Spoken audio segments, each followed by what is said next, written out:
नमस्कार, India news Uttar Pradesh Uttarakhand पर आपका स्वागत है। मैं हूं आपके साथ हेमंत कुमार और चलिए खबरों की शुरुआत करते हैं। ऑनलाइन ऐप के जरिए अगर कोई आपको लोन देने की बात कर रहा है तो जरा सावधान रहिए, क्योंकि लोन देने वाला एक ऐसा गैंग है जो कि लोन देता है और फिर समय पर भुगतान नहीं करने पर गाली गलौज करता है, जान से मारने की धमकी देता है ये गैंग। इतना ही नहीं, इस गैंग की ओर से किसी को गारंटी के तौर पर ब्लैकमेल भी किया जाता है, भद्दी भद्दी गालियां दी जाती है। और ऐसा एक पीड़िता दीपाली के साथ हुआ जिसे लोन दिया गया, अब धमकियां दी जा रही है। दीपाली का लोन से कोई लेना देना नहीं। पीड़िता कानपुर आईजी जोन मोहित अग्रवाल के पास पहुंची और आप बीती बताई। इसके बाद मोहित अग्रवाल ने जांच के बाद दोषियों पर सख्त से सख्त कार्रवाई करने की बात कही है, लेकिन अब तक गैंग के किसी भी सदस्य पर कोई कार्रवाई नहीं की गई है। लोन गारंटी से परेशान पीड़िता ने आईजी मोहित अग्रवाल से गुहार लगाई है, शिकायत की है।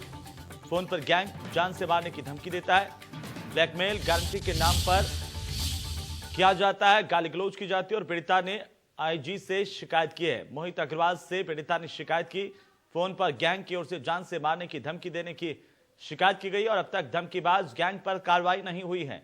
लोन गारंटी के नाम पर गैंग हर किसी को धमकी देता है।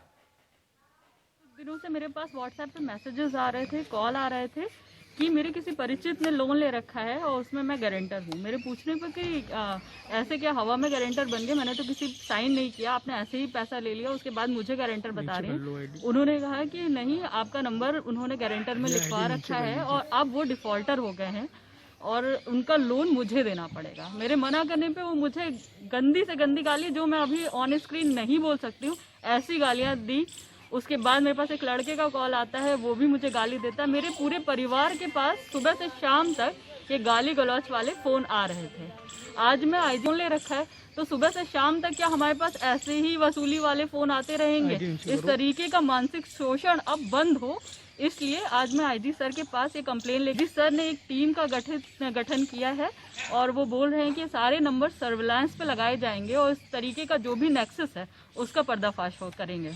लोन ऑनलाइन ऐप से कुछ लोन लिया था और क्या नाम है, उसको मैं टाइमली चुका भी रहा था, बट कुछ परिस्थितियों के कारण मैं इधर अभी बीमार पड़ गया तो मैं उसमें चुका नहीं पाया। तो उन्होंने क्या नाम है इतना हैरेस करना मेरे को चालू कर दिया, कॉल पे कॉल, मैसेजेस गंदी गंदी गालियाँ, कह रहे हैं कॉल हैक कर लेंगे, पूरा आपका डाटा मेरा पूरा हैक कर लिया। मेरे पूरे रिलेटिव को, मेरे दोस्तों को, मेरे ऑफिस में कॉल कर रहे हैं, गंदी गालियाँ दे रहे हैं, ग्रुप बना रहे हैं, उसमें गंदा लिख रहे हैं। इतना हैरेस कर दिया जिस वजह से मैं अभी कुछ दिन पहले बीमार पड़ गया था, मेरे को हार्ट अटैक आया है और मेरा अभी ऑपरेशन भी हुआ है 4 तारीख को। इतना ये लोग हैरेस कर रहे हैं, अभी भी वो कॉलेज ना रुक रही हैं ना कुछ हो रही है। जिसके 2 पब्लिक के व्यक्ति इस प्रकार के मेरे सम्मुख आए हैं, जिन्हें कंप्यूटर पर या मोबाइल फ़ोन पर ऐप के माध्यम से उन्होंने लोन लिया और अब उनको और उनके रिलेटिव्स को धमकी भरे और इसमें अपमानजनक भाषा का प्रयोग करते हुए फ़ोन कॉल्स आ रहे हैं, व्हाट्सएप पर मैसेजेज आ रहे हैं, उनके जो और रिलेटिव्स हैं या और जो उनके कॉन्टैक्ट लिस्ट में जो लोग हैं उनको मैसेजेज भेजे जा रहे हैं। तो ये एक इस पर पूरी जांच कराई जा रही है कि कौन लोग हैं जो इस प्रकार ऐप के माध्यम से बिना जिनको अधिकार नहीं है लोन देने का, अप्रूव नहीं है आरबीआई से और वो लोन दे रहे हैं। तो उनको पहले हम लोग तस्दीक करेंगे और उसके बाद इनको जो धमकियां दी जा रही हैं, इनके रिलेटिव्स को जो धमकियां दी जा रही हैं, उस पर भी कानूनी कार्रवाई की जाएगी।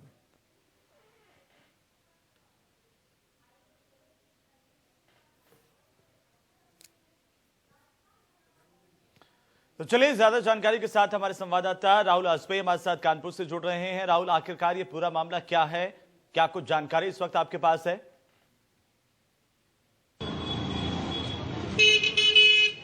जी देखिए हेमंत, मैं आपको बता दूं ये पूरा मामला है कि जो कंपनियां डाउनलोड करने के बाद आपके अकाउंट में 15 से 20 मिनट के अंदर 10,000 या 15,000 का एक छोटे अमाउंट का लोन आ जाएगा। उसके बाद हफ्ते के हिसाब से वसूली ये लोग करते हैं। ये पूरा एक नेक्सस है। और सबसे बड़ी चीज मैं बता दूं, जब आप ये ऐप मोबाइल में डाउनलोड करते हैं तो उसके साथ ही आपके मोबाइल का फेसबुक, ट्विटर और जो भी जो फोन बुक होती है वो पूरी ये लोग हैक कर लेते हैं और आप अगर पैसे देने में थोड़ा भी लेट हो गए तो आपके साथ ये अमानवीय व्यवहार करने शुरू कर देते हैं।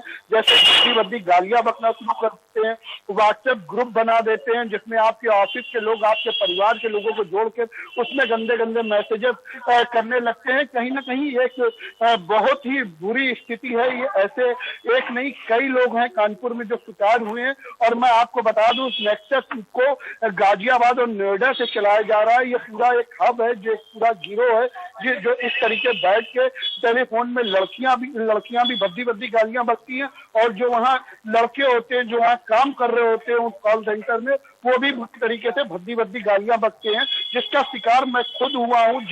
जब से दीपाली जी के पास फोन जा रहे थे तो उन्होंने मुझसे संपर्क साधा। जब मैंने इन लोगों से बात करनी चाही तो चाहे वो लड़की हो उसने भी मुझे गालियां दी, और चाहे वो जो लड़का जो दोबारा बात कर रहा था।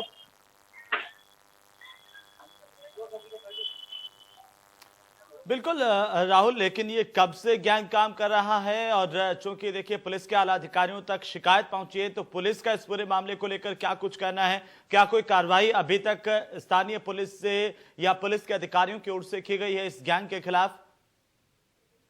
जी देखिए, गैंग काफी समय से काम कर रहा, ऐप्स के माध्यम से, ऑनलाइन ऐप्स के माध्यम से ये लोग आम पब्लिक को, आम लोगों को अपना निशाना बनाते हैं, और निशाना बनाने के बाद उनको छोटे अमाउंट का लोन देके उनसे इस तरीके से वसूली करते हैं और ये अभद्रता करते हैं। इसके अलावा एक बड़ी चीज ये है कि आरबीआई से गवर्न संस्था ही आपको लोन दे सकती है, और ये ऐप्स जो भी हैं मोबाइल पे डाउनलोड करने पे या लैपटॉप पे डाउनलोड करने पे, ये ऐप्स आरबीआई से गवर्न नहीं होते हैं। ये जागरूक करने वाली खबर है। इंडिया न्यूज ने इसको मुहिम बनाया है, और कहीं ना कहीं आम जनता को जागरूक भी होना पड़ेगा।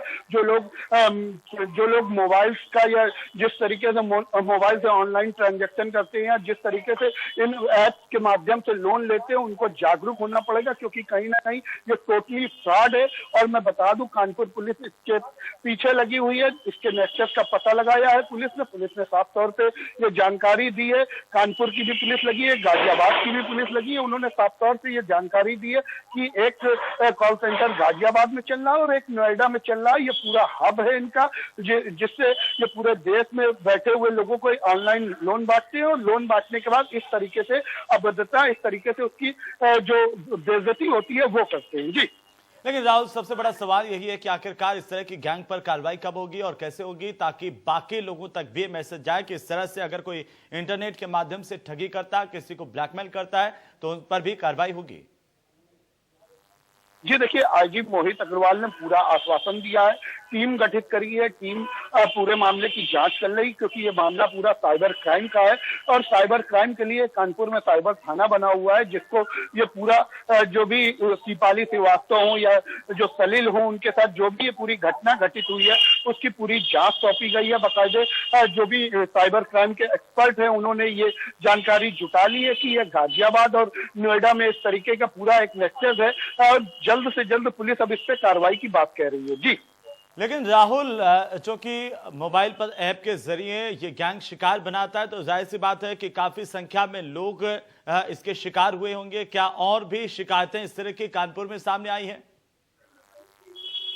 जी निश्चित तौर पे हेमंत, कहीं ना कहीं जब हम साइबर थाने गए तब हमें पता चला कि इस तरीके के नेक्सस की शिकायतें लगातार यहाँ पर पड़ी हुई हैं कि लोगों से गाली गलौज करना, आए दिन व्हाट्सएप ग्रुप बना देना, जो लड़का प्राइवेट जॉब में उसके अधिकारियों को उस ग्रुप में जोड़ के उससे अभद्रता करना। कहीं ना कहीं जो उसका मान सम्मान होता है उसको ये लोग पूरी तरीके से खराब करते हैं, पूरी तरीके से उसको बेइज्जत करते हैं, जिससे कहीं ना कहीं जो युवा पीढ़ी है वो कोई ना कोई गलत कदम उठाती है।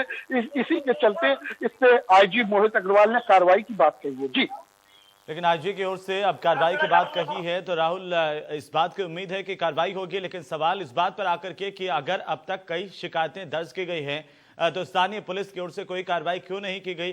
क्या इसमें भी कहीं ना कहीं पुलिस के लोग निचले स्तर पर इस गैंग के साथ मिले हुए हैं? एक तरह का एक नेक्सस है। जी देखिए हेमंत, पुलिस के लोग नहीं मिले हुए। हाँ, लेकिन जब पुलिस इन पे कार्य करते हैं तो ये लोग, जैसे ही पुलिस इनको गिरफ्तारी के प्रयास करती है तो ये लोग पुलिस के हाथ नहीं आते, क्योंकि ये लोग बहुत शातिर हैं और ये साइबर क्राइम कर रहे हैं। तो पूरी तरीके से ये भी आप मान लीजिए कि ये साइबर में एक्सपर्ट हैं पूरी तरीके से। इनको पता है कि इनको आज अपना एक गिरोह आज इस जगह से ऑपरेट करना है और अगले दिन दूसरी जगह से ऑपरेट करना है। इस तरीके से ये पुलिस को चकाते हैं और इस तरीके से ये लोग साइबर ठगी करते हैं। जी, लेकिन राहुल, आप जिनकी बात कर रहे हैं पीड़ितों की, उनको कितने समय से यहाँ पर परेशान किया जा रहा है? जी देखिए, जो सलील है जिसने लोन ले रखा था वो 1 हफ्ता लेट हो गया लोन चुकाने में, तो उसके साथ इस तरीके से इन लोगों ने व्यवहार शुरू कर दिया, उसके साथ गाली गलौज शुरू कर दी। व्हाट्सएप पे उसके रिश्तेदारों के, उसके ऑफिस के लोगों को जोड़ के उसके साथ और उनके अधिकारियों के साथ, उनके रिश्तेदारों के साथ अभद्रता शुरू कर दी। तो कहीं ना कहीं ये 1 हफ्ता लोन लेट हो गया, इसकी वजह से ये इसकी अभद्रता करी। इसके बाद अगर हम दूसरी पीड़िता की बात करें, दीपाली की, तो दीपाली के पास सिर्फ इसलिए फोन आता है क्योंकि जो सलील है, सलील की फोन बुक में दीपाली का नंबर सेव था। तो कहीं ना कहीं दीपाली के घर वाले, दीपाली के जो हस्बैंड है, उनके साथ गाली गलौज, जिस तरीके से जो अमानवीय व्यवहार ये कर सकते थे, वो चाहे वो वहां बैठी लड़की हो चाहे लड़का हो, उन्होंने पूरी तरीके से किया। जी, और राहुल, आप इस बात का जिक्र कर रहे थे कि जब आपने उनसे संपर्क किया तो आपके साथ भी गाली गलौज की गई। तो क्या ये जो गैंग है वो ये नहीं चाहता कि कोई भी आवाज इनके खिलाफ उठे और जो पीड़ित है उनके पक्ष में जो भी आता है उसके साथ गाली गलौज करते हैं? जी, निश्चित तौर पे इन्हें किसी का कोई भय नहीं है। ये तो साफ तौर पे कहते हैं पुलिस के पास जाएगा, मतलब ऐसी भाषा जो मैं ऑन स्क्रीन खुद नहीं बोल सकता हूँ। पुलिस के पास जाएगा, तू जा देखे पुलिस मेरा क्या कर लेगी, इस तरीके की भाषा। तो कहीं ना कहीं एक बड़ा गिरोह है, बड़ा नेक्सस है।